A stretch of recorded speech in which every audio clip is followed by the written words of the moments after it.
Bom, tentar fazer um vídeo desse carro aqui a pedido de alguns amigos, né, para tentar reativar esse canal. Inclusive mandar um abraço pro Leandro Cavinato, que é o cara que mais me importuna para fazer isso. Então, vamos começar logo aqui. Esse carro aqui é um Volkswagen 1600 de 1969, na escala 1:18, na cor vermelho cereja com interior preto. E aí eu vou dar uma geral sobre a história desse carro, como é que ele surge aqui no Brasil. Em 1959, a Volkswagen da Alemanha já estava com planos de fazer de dar uma expandida na linha e ia fazer um sedã de porte médio, sedã de 3 volumes, em cima da plataforma do Volkswagen 1200. E a partir daí surgiu o Volkswagen EA97, o nome interno do protótipo, que era basicamente esse carro aqui, só que com faróis circulares na frente, com essa parte central do capô um pouco mais alargada por conta dos faróis circulares serem menores, sem essas garras superiores no para-choque, rodas diferentes e principalmente carroceria de 2 portas. Carroceria era 2 portas e não havia luz de ré nas lanternas traseiras. Pois bem, o protótipo foi feito e estava quase tudo certo para esse carro começar a entrar em produção na Alemanha. Acontece que o Nordhoff, que era o presidente mundial da Volkswagen, resolveu pedir uma segunda opinião sobre o design e mandou o carro para o Pininfarina, que redesenhou o carro inteiro e fez o Volkswagen Nordpack, que todo mundo está mais acostumado a conhecer, da linha da Volkswagen da Alemanha e Estados Unidos. E com isso o EA97 acabou engavetado, mas a Volkswagen meio que queria dar um destino para aquele projeto. Em paralelo a isso, em 65, a Wehrmacht já estava já vinha enfrentando sérias dificuldades, né? Tem sempre o pessoal que faz uma corrente dizendo que a Volkswagen só comprou a Wehrmacht para poder acabar com os DKVs, porque os DKVs iam detonar a Volkswagen no Brasil. Mas isso é balela, porque a Wehrmacht tinha muita dificuldade para conseguir vender os DKVs, tanto que os pátios ficavam lotados, e por conta da crise cambial forte que nós sofrimos aqui por conta da inflação pós-governo JK, a Wehrmacht perdia em média 1 milhão de cruzeiros para cada carro que ela vendia. E por conta disso ela resolveu fazer um acordo de cooperação com a Volkswagen muito antes da compra ainda. Chegou a fazer um acordo na Alemanha, porque ela não tinha conseguido licença com outros fabricantes, e tentou fazer um acordo de cooperação de produção com a Volks, e a Volks da Alemanha se interessou nisso. Mas inicialmente o projeto foi barrado pelo governo brasileiro por conta de uma medida protetiva da indústria e tudo mais, e por isso não foi adiante de início. Em 66 a Wehrmacht foi adquirida pela Volkswagen e a produção dos DKVs foi encerrada em 67. E após a compra, houve alguma liberação e finalmente conseguiram a importação no maquinário daquele protótipo do EA97 para o Brasil. Mas aí a coisa já começa errada. Por quê? Porque no meio do caminho, o navio que vinha trazendo todo o ferramental para a produção do protótipo acabou naufragando. Eles demoraram 1 ano para conseguir trazer todo o ferramental e fazer a manutenção necessária para reativar todas aquelas prensas, aquele maquinário necessário para a produção desse carro.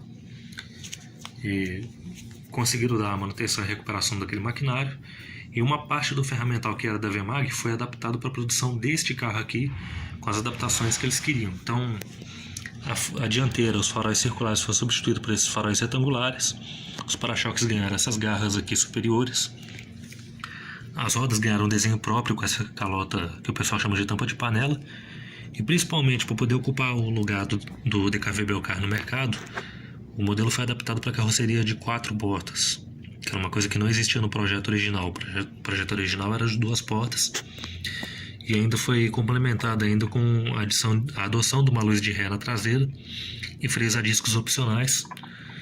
E na parte de acabamento ganhou um certo luxo com essas imitações de jacarandá, tanto nas forrações de porta quanto no painel.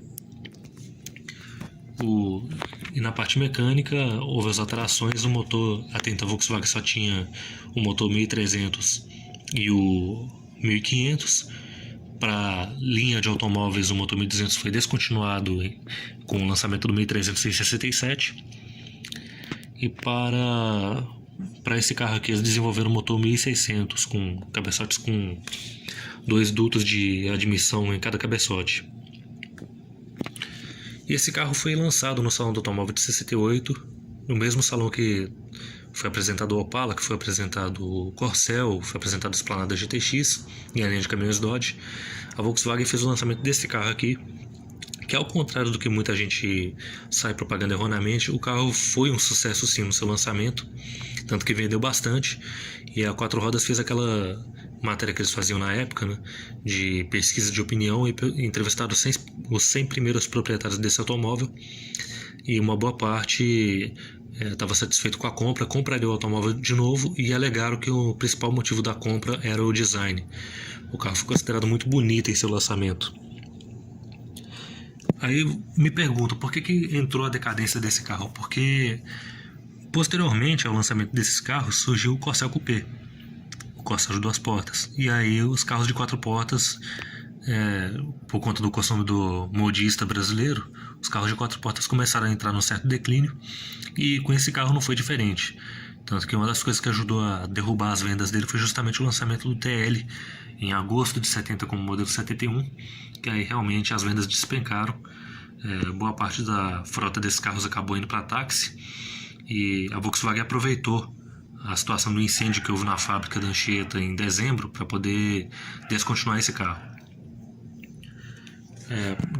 Nos modelos 69, 70 e 71 tem uma série de diferenças. Para começar, esse aqui é o Volkswagen 1600 normal. No mesmo ano foi lançada uma série especial que era o Volkswagen 1600L, que era um Volkswagen, esse mesmo carro com acabamento mais luxuoso. Então ele apresentava algumas opções de pintura saia e blusa, sendo bege com teto branco, verde claro com teto verde escuro, vermelho cereja igual a esse, mas com teto preto, ou então carroceria toda preta. Ele também, essa versão luxo vinha com um friso lateral correndo aqui nesse vinco. Então ele tinha um friso cromado que corria de fora a fora. Pneus de faixa branca. Os bancos, internamente, eles vinham com esse mesmo desenho que passou a ser adotado a partir dos modelos 1970 e 71, como no caso da Variant e do TL, com a diferença que no 1600L essa forração era em couro. Enquanto que vocês podem observar que o desenho do 1600 normal, o desenho da forração interna era diferente, era com um curvinho meio furadinho. Tá até meio difícil de... Eu vou tentar aqui, peraí, deixa eu ver se eu consigo focar. Isso, pronto. Vocês perceberam, tem esse curvinho com esses dois desenhos, com um desenho furadinho no centro. Depois foi substituído por aquele modelo que todo mundo tá acostumado, que já veio a partir de 1970. Em 70 viria também essas garras no para-choque, substituindo aquelas. O aro dos faróis também passou a ser mais fino para poder suavizar o design da frente. E com o lançamento da linha 71, o capô, tanto da Variant quanto do Volkswagen 1600, passou a ser esse mesmo do TL, com esse vinco único, em vez de ser esse vinco mais largo, esse vinco fino único. No Volkswagen 1600, até a tampa traseira vinha com um vinco único desse estilo, e os faróis vinham com essa moldura aqui, com 4 faróis circulares em vez desses 2 retangulares. Esse exemplar aqui é um modelo 1969, como eu falei, vermelho cereja, e da primeira safra que saiu. E essa miniatura eu fiz ela, todas as miniaturas que eu faço são na escalão para 18, e essa miniatura eu fiz ela eu concluí ela em junho de 2019. E esse carro tem uma situação até engraçada assim na minha família, porque foi num carro desse que o meu avô aprendeu a dirigir. O meu avô já está para fazer 80 anos no final do ano agora, e ele conta que quando já estava perto dos 30 anos de idade dele, hoje já estava com uns 30, não sei exatamente, mas ele já estava precisando trabalhar como caminhoneiro, né?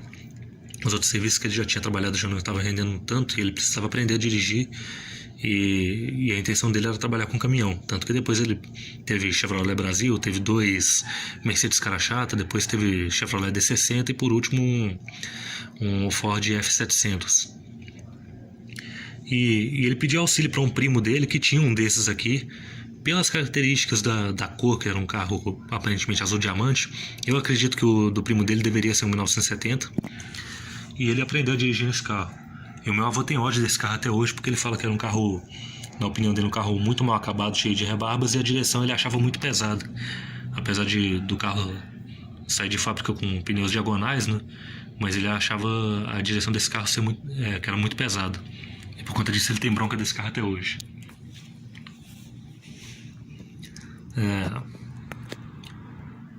Esse carro, aí o pessoal já conhece muito bem a história superficialmente. O Volkswagen 1600 ele ganhou o apelido de Zé do Caixão justamente por conta de dois motivos. Primeiro, que a intenção da Volkswagen era chamar o José Morrica Marins, que era o intérprete do Zé do Caixão, para poder ser o garoto propaganda desse carro na época.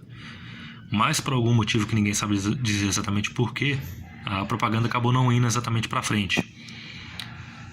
Mas mesmo assim já entrou no imaginário popular justamente essa história que foi confirmada pelo próprio Zé do Caixão quando ele era vivo. E o segundo ponto é que justamente por conta do design, né?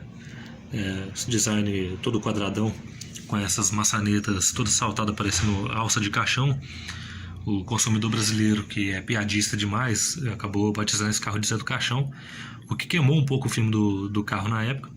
Mas mesmo assim o carro vendeu relativamente bem pelo curto período que teve em produção, vendeu mais de 25 mil unidades, e a Volkswagen de certa forma atingiu o objetivo dela, que era suprir o mercado de táxis, que ficou bastante órfão com o fim da produção do DKV V-Mag e Belcar, porque o Gordini não conseguia atender a demanda para aquele carro justamente por ser um carro de porte menor, né? E o Belcar era considerado um carro médio para o padrão dos anos 60 e início dos 70. Tanto que até o pessoal deve ver algumas matérias, até pouco tempo atrás, eu não sei se ainda está nativo, mas entre Niterói e a cidade do Rio de Janeiro tinha um Volkswagen 1600 desse aqui, azul escuro, que ainda atuava como táxi. Eu só não sei se ele ainda continua na ativa. Mas foi um carro que nesse segmento fez bastante sucesso. Beleza? Então é isso. Eu só queria fazer esse vídeo aqui para poder contar um pouco dessa história, mostrar essa miniatura em 1:18 que eu fiz, e atender aos pedidos de alguns amigos que tinham interesse que eu retomasse as atividades desse canal. Então um abraço a todos aí e até a próxima.